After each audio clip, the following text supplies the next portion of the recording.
Great, and today we're looking at artificial intelligence in search engine optimization.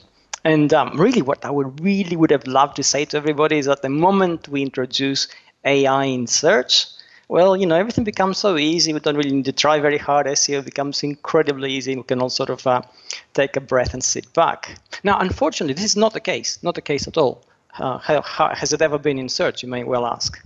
And essentially, at the bottom of it is that what happens at the core of search is a 15-year-old message that Google has been peddling since Google started on the web, which is focus on the user.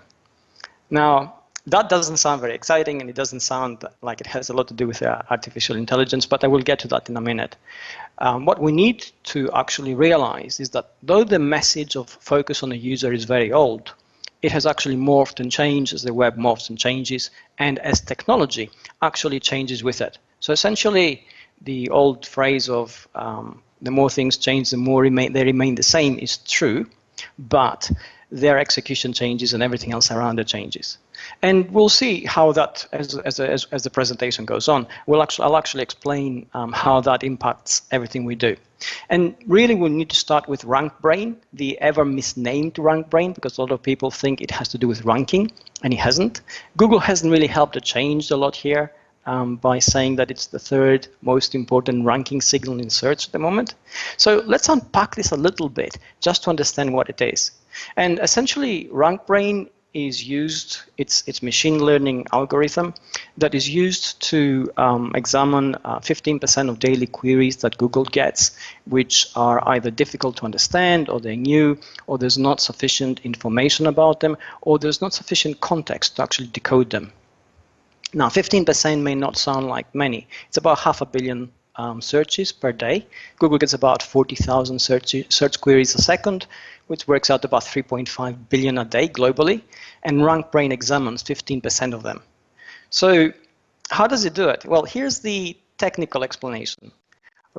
RankBrain essentially takes those queries and it injects them into vectors, and vectors are mathematical entities that the search algorithms can then work with in order to understand a search query better in relation to the web page's content. And all this may as well sound about the same in Chinese. So let's unpack it a little bit with an example. Essentially, in many ways, when we go into the higher vector, higher dimensionality mathematics that machine learning uses and RankBrain uses, we go back to the old notion of keyword density. In a sense, not exactly, and I will explain that. So let's think for a minute. Let's take an example. And let's say you have a room with 5 experts. In that room, you have a project. You need those 5 experts to actually complete it. Those 5 experts have specific tools around their waist in a tool belt, and you assign to each of them a specific numeric value. So perhaps the guy with the power tools around his waist, you need him for 10% of the project, and you give him a value of 3, maybe. Then guy with a hammer, because you need to use a hammer throughout the project, you give him a value of 8 or 9. And the guy with the nails, because you always need nails, you also give him an 8 or a 9. And here's the interesting thing with those 5 people. The moment, for instance, that you lose the guy with the nails from the room, the guy with the hammer acquires a value of his own, but the value that he has relative to the project suddenly drops because you have no nails.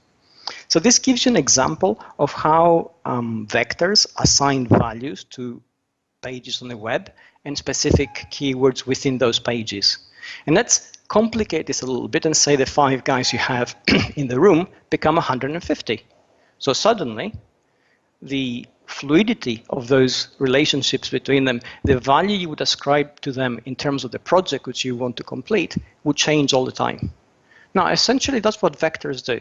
And that's what RankBrain does in terms of the search queries. So it takes those queries, it doesn't parse them in the traditional sense that Hummingbird does, but it ascribes them a specific value in relation to the page, the content of the web page, the page on the web in relation to other pages, or even the lack of other pages, and then determines how accurate they are. Now, why is this important at all? Well, it is important because a machine learning algorithm can do this a lot better than a human can.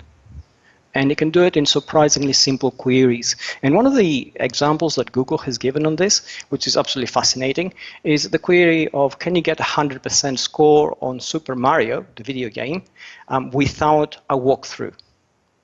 And apparently, when Google's traditional algorithm looks at that, it doesn't actually factor without in that search query, which is a negative connotation.